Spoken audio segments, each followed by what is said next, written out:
The opinions and commentary expressed on the program you're about to hear do not necessarily reflect the views of this station, its management, or its advertisers, but it may weigh heavily on what's between your ears. It's the Krieger Files with Dave Krieger, brought to you by a network of radio stations who care about the communities they serve.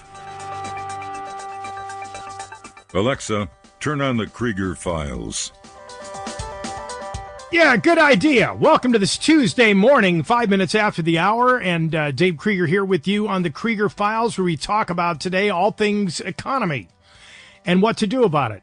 See, that's why you're dialing in, right? I mean, you have to. You have to take a stand because, I'm reading all the statistics about people living hand to mouth, and some people are better off than others. It just depends on how you saved, how you functioned.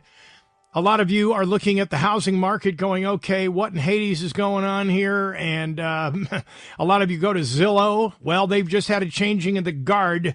Jeremy Waxman has just now been promoted to the CEO position from the COO position. Yeah. COO is Chief Operating Officer for those of you that need a little insight. Waxman improved on Zillow's app strategy and diversified its revenue streams, especially in the rental and mortgage markets. So people are looking at the mortgage market going, okay, what's going on here? This is a problem. The change comes as Zillow continues to work through a slow housing market. The company's figures showed the national average home value. You ready for this? $363,438, up 3.8% over last year as the number of home sales in all U.S. regions dropped 5.4% in June, according to the National Association of Realtors. And of course, when it comes to buying and selling homes, you may need to be doing stuff on the fly, and if you need legal documents notarized fast, we've got your remote notary online here at the Krieger Files. Our notary is legal in all 50 states, and if you get your documents notarized remotely online, if you're a Krieger Files listener, you can go to thekriegerfiles.com, click on the notary link in our resource tab, and we'll do the rest. It's fast, it's friendly, it's Ron certified, legal documents notarized via your computer or smartphone. Tell Erin you heard it here on the Krieger Files. She'll take good care of you. And, of course, you remember that song, One Less Bell to Answer? Well, here's one less floor to walk on. The commercial shoe dropped again when LL Flooring, a specialty retailer of hard surface flooring, filed for Chapter 11 bankruptcy in Delaware. We're just now hearing about it, of course. It's been a day since they did it. The business started winding down 94 underperforming stores to be closed by September, with additional store closings possible. And who do they blame? COVID-19 as the trigger. We talk all about the economy and the highlights of which, we'll be talking about bricks. We'll be talking about a lot of different things. We have a gentleman on the horn that is just, the guy is so plugged in, it's unbelievable. And here's the thing about Fred Dashevsky. He runs uscoincapital.com. US Coin Capital has been around for quite a while. Fred is a member of the American Numismatic Association. I'm saying all this from memory. I don't have any script in front of me. This guy, you want to talk to somebody live and ask questions? You don't get that with other companies. No, they just send you online and you click there and you order your gold and silver. And so what? You got to talk to somebody. There are questions, and Fred has studied economics, psychology, political science. The guy's got a background that's huge. He's been in the biz over 40 years. Fred, welcome to the show. Well, thank you, Dave. Pleasure to be with you, as always. Given the news headlines and everything that's been going on here, I find it rather humorous, some of these news articles talking about the economy and people living hand to mouth. What are you seeing these days, Fred? Are people that you come in contact with more concerned about what's happening right now because of the slow growth? I don't know if it's about the slow growth. I think there seems to be a divergence between those people, as you mentioned, that do have capital and those that don't. I guess we've always had that experience in America. It just seems historically that the people who do well with their wealth put their money to work, or at least preserve its purchasing power over time. And for those that are struggling and leaving money in the standard accounts and the CDs and the savings accounts, they're not gaining any interest, and they recognize the problem.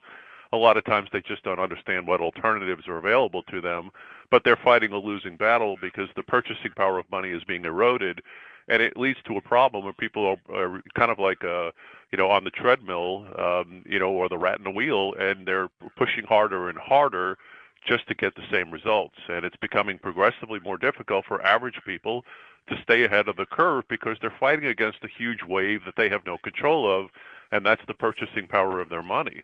And I'm afraid this problem could get progressively worse because, as you mentioned, there are things that are beginning to happen around the world we have not seen since the end of World War II, and this is a substantive shift in the demand for currencies, where the U.S. dollar had reigned supreme since the end of World War II, and even as of 2024 represented about 72% of global reserves. As of this year, we're down to about 58%. And that's a significant loss in the amount of countries recognizing that the U.S. dollar is king. And this could create a problem for people in America going forward. So now BRICS, this is the competition now. I mean, we've got crypto. I cannot believe Elon Musk was on TV last night, and apparently his situation got hacked. That delayed their interview. I don't know if you saw that or not, folks. He was just having a casual conversation with the former President Trump. We're being hammered in all directions. I'm reading about people losing their jobs because of AI. And then Musk goes on TV last night and he's making people a crypto offer. If you just scan the QR code on the TV set, they will match your crypto investment dollar for dollar. I'm looking at this going, oh, this cannot be a good thing. Why would people? And I mean, what is crypto up to now with a Bitcoin? Where's Bitcoin and Ethereum at? Well, they took a pretty good hit in this last week. So we had, I think Bitcoin hit 72, maybe 73,000, I think, at its top. It dropped all the way back down to 49 after one of these, massive market corrections that these cryptos tend to go through from time to time for various reasons that are very intangible and make the whole process of owning cryptos volatile. And that just means that if you're going to participate in this sort of field, you need to have the stomach for the volatility. I think as of now, we're back at around 60,000 or so for a Bitcoin. And, we're watching the volatility continue. What interests me is the reason why anybody even considers looking at these alternatives is because there's a fundamental flaw with the dollar. If that were not the case, gold would not be pushing, the futures on gold hit $2,500 this morning. And at the end of trading yesterday, that's a new record high for the price. Nominally, it's been higher, but $2,500 gold and these Bitcoin movements, a lot of it indicates that there's reasons for people to be looking for something outside the U.S. dollar. And that's, I think, what the fundamental rationale is that people are concerned enough about the dollar that they're thinking about an alternative. And I've said this before that, if there fundamentally was nothing wrong with the dollar, nobody would be looking for an alternative. And I think this goes to show that there's a confidence issue growing in America. Now, BRICS has been gaining ground, little by little. I mean, you've got Brazil, Russia, India, China, South Africa. You've added recently, Egypt, Ethiopia, Iran. The UAE is getting involved. Saudi Arabia is already participating in a way of whether they're participating directly or not because they no longer are under the agreement that they've been locked into since 1974, which had required them to use U.S. dollars for the purchase and sale of oil and have any other country that wanted to buy their oil convert that into U.S. dollars. All these things are beginning to put a lot of pressure on the dollar's world's reserve status. And I think this is leading people to start to think, what if the dollar begins to fade? If the confidence erodes and the dollar's floating around outside the U.S., which is about 85% of all the money that we have in American dollars are not here in America, but outside the U.S. If those dollars come back into the U.S. because of a lack of confidence, or because people simply see that there's a better alternative, then we would have an inflation problem in America that would devastate the average person. We're talking about inflation like we saw in the late 70s. A repeat of that would probably wipe out the wealth of a good portion of Americans who, I think that last article I read was something about it was $4,500. If you had more than that, you had more wealth than about half the public. And some 60 or 70% of Americans couldn't put together more than $400 or $500 if an emergency came up outside of their normal spending habits. And I find all this rather disconcerting. It is big time. And the bigger problem I have, Fred, is that we've got a situation now where people are living on credit cards. And this is not a good thing. And that's getting worse. Yeah, it is. And we're going to be back after these important words here on the Krieger Files with our conversation with Fred Dashevsky. If you want to call in, if you've got a question about the economy or anything relative to what we're talking about, 208-216-6100 is a call-in number. We'll be right back. Stay with us.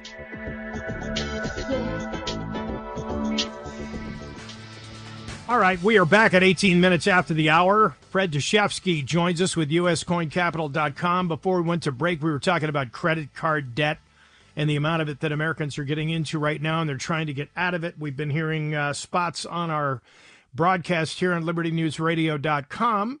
And, of course, this will repeat later in the afternoon, this afternoon, on Squirrel Radio, sqrradio.com, for those of you that want to dial in and listen. That is my new back channel network that we are slowly and steadily programming with all sorts of informative information. Fred, the thing about BRICS and the fact that it's competing with us and the fact that people are living hand to mouth, the majority of them, and you just said most people couldn't put together $500 if they were lucky. Some of us are more fortunate than others, but the problem is that AI is coming in and people are starting to become reliant on it. Politically, is this good for America?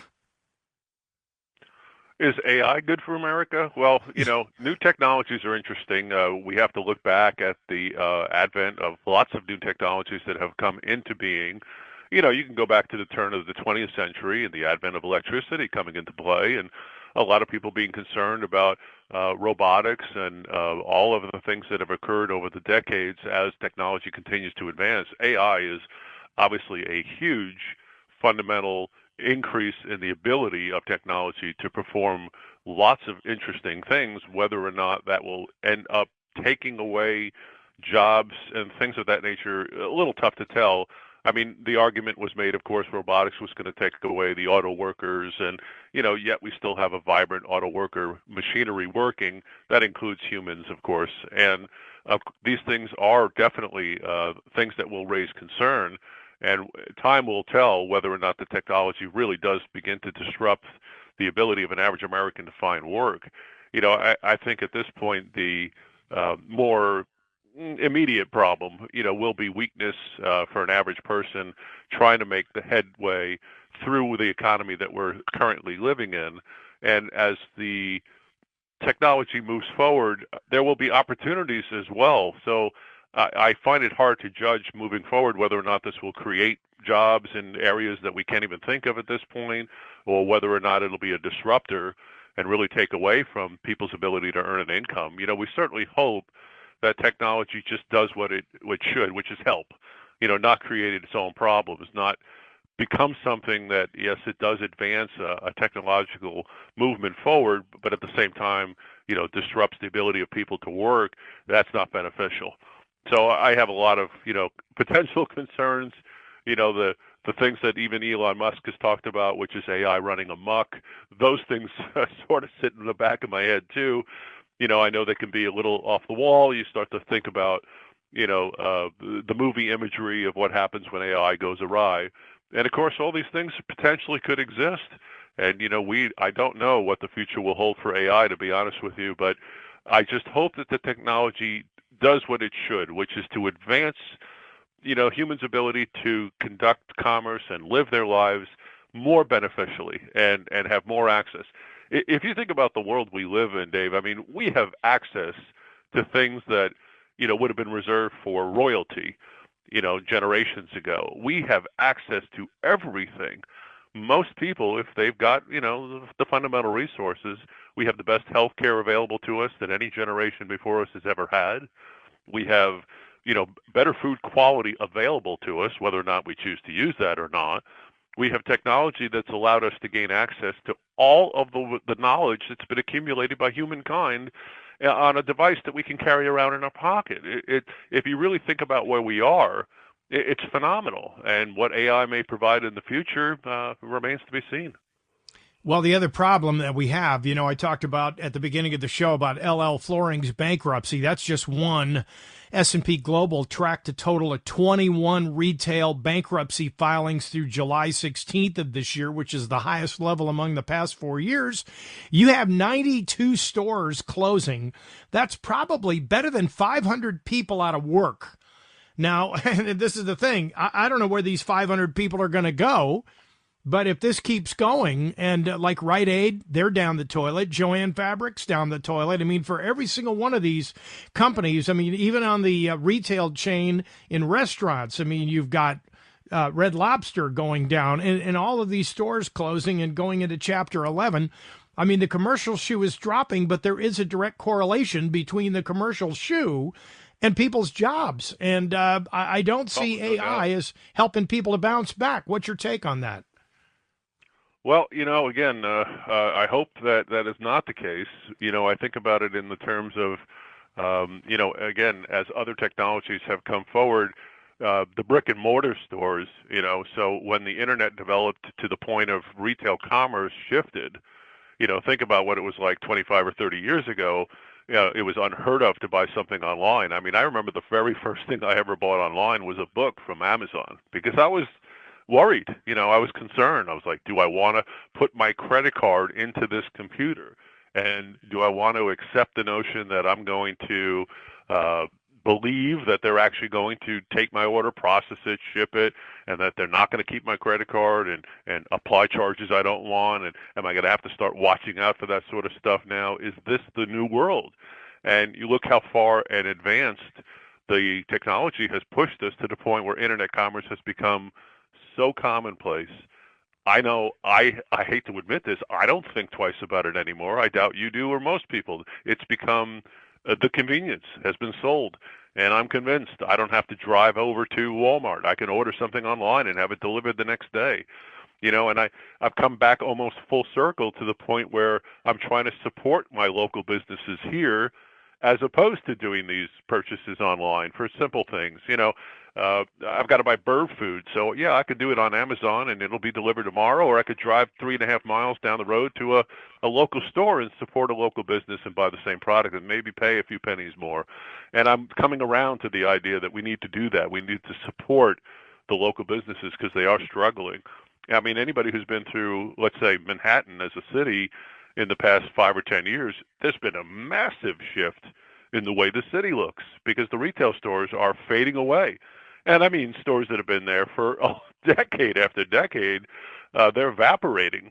So the technology definitely can threaten the future possibility for labor, and we'll just have to see how that all plays out. And just going back to something you mentioned just before the break on the credit card levels of debt, this is a real problem when people shift to, I can't afford my bills, so I'm going to use my credit card. That's not a healthy way for an economy to run. Our consumer drives about 70% of the U.S. economy. So if the consumer slows down or can't afford payments anymore or is putting everything on the debit and credit cards, we could experience a significant problem. There's about $1.4 trillion in debt that's lying around on credit cards right now within the United States. And this does create potential problems. And, I think people need to recognize that, if you can't afford it, putting it on the credit card is sort of an option of last resort, but should definitely not be the way that we manage our lives on a regular basis. No doubt. Well, the problem is, too, Fred, is that I see bankruptcies rising in the near future because people are going to get so, and I understand that there's debt consolidation services, but see, when you use these kinds of things, it affects your actual overall credit score. Now, there are a lot of people out there that go by the old adage that if you want to exist, you pay cash, and that's it. So the problem with the cash and the crypto and the idea of the convenience of crypto, they take away an already fiat money system that we exist in. And folks, I'll tell you what, Fred Dashevsky does understand fiat money. And if you have not read Modern Money Mechanics, put out by the Federal Reserve Bank of Chicago way back when, it's a 40-page paper. You need to go online, use your search engine, go to Modern Money Mechanics, download the PDF, and read it. Then you will get a very clear understanding of the kind of stuff that we're talking about. So the thing is yeah, with this. it's a boring read, but it's worth reading because it lays out the basics for how we function in this current economy of an unbacked dollar. So it talks about, for example, the idea that, banks will take loans from people or take money in from people and then how they will loan that out, and it becomes like a tenfold increase in the volume of money because we leverage funds and we do fractional banking.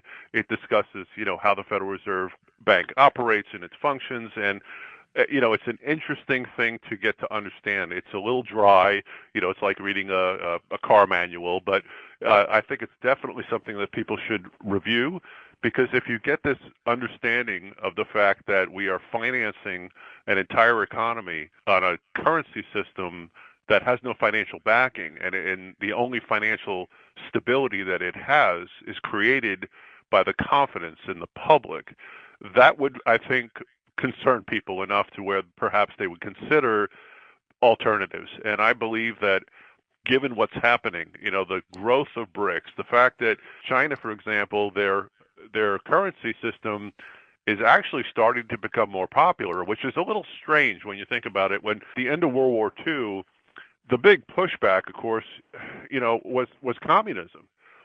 Everything was about, by the 1950s, it was all about the Red Fear, right? I mean, it was all about everybody concerned that the growth of the communist countries was going to be the single biggest problem that the West and Americans would face. So, we've won World War II, we've beat back Germany, and now, China goes communist with Mao Zedong, and then we have, the growth of this whole Red Scare, and everybody pushing back against China and Japan, of course. And, when we think about what happened, to come to the point now where China is now becoming such a viable alternative to the U.S. dollar, their renminbi, or yuan, depending on what you want to call it, it may become that alternative to the U.S. dollar. There you have it. Fred Dashevsky will be rejoining us on the other side of the break. Stay with us here on the Krieger Files. More to come. 12 minutes to the top of the hour here with Fred Dashevsky from uscoincapital.com. We have been talking about food, water, shelter, and the medium of exchange. And here's the thing. We've heard from so many different sources that it's a matter of when. Things are going to get really dicey now the closer we get to November, whether it's a black swan, a false flag, or whatever the case may be. I mean, the pundits are out there. They're trying to get you to invest in things. And, Brady brought up a valid point that, if you're going to trade internationally, you're going to need some sort of cryptocurrency. Well, how are you going to trade when there's no juice? You're looking at a fiat currency right now as it is. That's the United States dollar. And the only reason, and I'm sure Fred Dashevsky, you would agree with me when I say the only reason the U.S. dollar continues to exist as a medium of exchange is because it has the full faith and credit of we the people. And the backing, and it's all psychological, isn't it? It really is. We had a fundamentally different kind of economy up through the 1970s. So from 1776, we declared our independence. When the war ended in the 1780s, by the time we got around to establishing an actual system of money in America, we get to about 1792 when the Coinage Act was passed, and we established a system of gold and silver as the basis for money, for a good reason. Because they recognized, of course, that this was something that politicians or bankers couldn't influence. An ounce of gold was an ounce of gold, period. And we were on that system from the 1790s until 1971. It's kind of remarkable if you think about it. Now, there were changes that occurred over those centuries, but, we ended up still up through the 1970s in the modern era, effectively, with a gold-backed or silver-backed currency. And here we are now in 2024 with a fiat system. And the impact has been dramatic.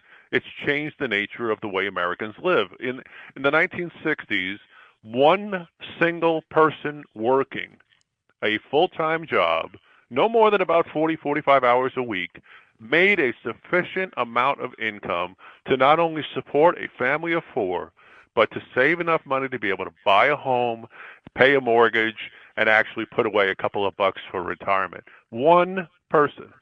We now need 2.5 people working in an average family because the cost of life has gone up, including, of course, taxes and things like that, that now account for almost an entire person's income of the family who have two income earners. One of those incomes goes just to pay all the taxes that we have to pay. So the world has changed, and I think it's going to become progressively more difficult. Now, I've actually been hearing from people, and I know we've talked about those that are struggling, but there are also a lot of people in America that have a lot of money, and they have been holding on to this capital because they're uncertain what to do at this point. You know, the interest payments out of the banks, which are the general place that people go, the kind of go-to thing is drop money in a CD or a fund, because the yield is going to be sufficient to cover the cost of living. Unfortunately, we're burning through more money than interest payments allow us to recover. So it becomes a losing proposition. And people with wealth have been deciding to add more and more physical assets of wealth protection. This past month, we had one of the largest weeks that I have had in 40 years. The influx of money pouring into this it was incredible. And it's coming from people that have a large amount of capital that they're frustrated with the lack of return that they're getting from standard interest rate bearing investments, and the perception that they believe inflation is going to get far worse over the next several years because of the growing demand of government that is deficit spending at record levels. So I believe that the economy is going to continue to struggle. It will grow. It will grow through things like, you know, the involvement of AI and how much that changes the way the economy grows, and whether or not it creates new markets and new opportunities, whether it does end up translating into more people losing jobs in various areas. There's always going to be that type of shift going on. But I'm finding that a lot of people with money have reached the conclusion that storing the money in different forms is going to be the key to success. And I've seen this historically, that the people that succeed throughout all the various economies we've been through are those that diversify. And that's my suggestion. You know, it's not take all your money and buy Bitcoin, or take all your money and buy even gold or silver, which I've believed in for 40 years. I just think it's about diversifying, because since we really can't be certain what the future will hold, but we do see an awful lot of issues on the horizon, we could spend hours and hours talking about the potential problems that are out there, and all of them are viable. So I think for those people that are listening, the best thing we can do to provide ourselves with peace of mind is just diversify your wealth away from paper money to some degree. And anybody who'd like to learn more about this, how to do this properly, and who have basic questions, don't hesitate to give us a call. We have a really well-educated staff here. Our toll-free number at 800-878-COIN. We are available to speak with people and be happy to help educate people on how to properly accumulate physical gold and silver coins.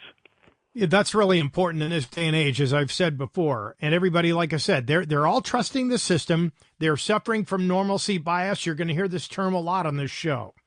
And the reason they have normalcy bias is because they think the government is going to be there to bail them out. And I don't care what political persuasion you are. If you really think that the government is going to come bail you out, and I'm pointing at the 220 million Americans that fell for this nonsense and getting the jab, and now they're being affected adversely, or they're dying because of it. We have a shrinking economy, and it's getting so bad. Fred, did you hear that 131,000 plus people have moved out of New Zealand to Australia because the economy is so bad? Yes, and you know, if you look around in America, we're getting a shift within the United States, but mostly it's leaving one state for another for tax purposes and reasons of that nature, because it's becoming difficult to afford to live in places that people had been able to successfully live in before. And I don't find this unusual at all. I'm sure there's quite a large number of people that have left the United States too. But when you think about it, you know, it all shakes out. I think for most people, the U.S. is still the best place to be, and you know, represents one of the best opportunities for average people to perform well and live a good, comfortable lifestyle. We have a rule of law in this country that's unprecedented, and really does separate ourselves from a lot of other countries. But I get it. I mean, you know, if you force people into a position where you can't make things work where you are, they're going to go somewhere else. And in that same line of thinking, this is my belief of why people are looking for alternatives to the dollar, because, you know, they believe there might be a better option. And around the world, this is a growing trend. I mean, this difference in how much the U.S. dollar accounts for world transactions just in the past 2 years is stunning. to go from 75% of world transactions down to just below 60, in less than 2 years. I mean, that's amazing, because it's the first time since the end of World War II that trend has gone that way. In other words, the dollar becoming less in demand. And, the BRICS nations, again, what China is doing, it's even setting up its own system to compete with SWIFT. SWIFT, I think, connects something like 11,000 banks around the world. So China has created its thing. It's called CIPS, CIPS. And what they're trying to do is to get a bunch of current countries to work with them in that same capacity to trade currencies amongst each other. Now, it's got about maybe 140, 150, with the indirect participants, maybe 13 or 1,400, countries and people that are dealing with this. But this is a growing development. And the more that these things become viable, the less support there will be for the dollar. The less support for the dollar, the more all those dollars floating around outside U.S. borders potentially will come pouring back onto our shores. And again, for those people that were not around or don't remember what it was like, just review the period between 1977 and 1980 and look at what happened when influx of capital poured back into the U.S. because we screwed around with the oil-producing countries and, had told them we had a gold dollar, that they were stockpiling, and then they found out it wasn't, so they started divesting themselves of dollars. And, of course, all those dollars poured back into the U.S. So I think we're about to experience the same thing over again, and people should be prepared for it.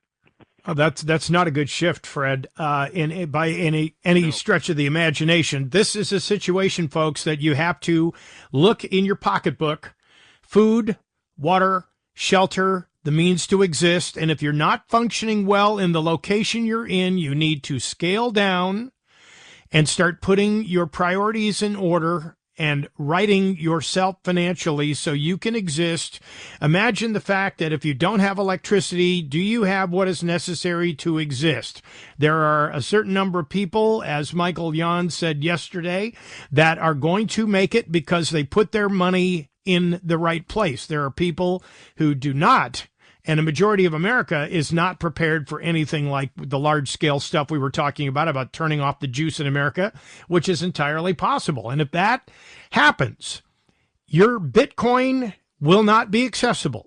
Your bank accounts will not be accessible. Your cell phone to contact family members. You won't even know martial law is being declared unless you got a shortwave radio tucked away in a bag somewhere, Faraday bag. You're not going to know. So, I mean, if you're not taking, and you've got to have gold and silver, some sort of medium of exchange to get by in the marketplace, and you may be trading at gunpoint. That's how crazy things are going to get. Fred Dashevsky, I thank you so much for being with us. We have had an interesting conversation here about the economy. Fred will be joining us again on the show as a regular. We'll be discussing all sorts of aspects of the economy here in the Krieger Files. In the meantime, stay safe. Give Fred a call at 800-878-2646. Get your gold and silver. At least you got somebody to talk to. You're not buying from some online portal. Human beings that understand what's going on like we do here at the Krieger Files. Until tomorrow, God bless you and God bless the United States of America. See you then.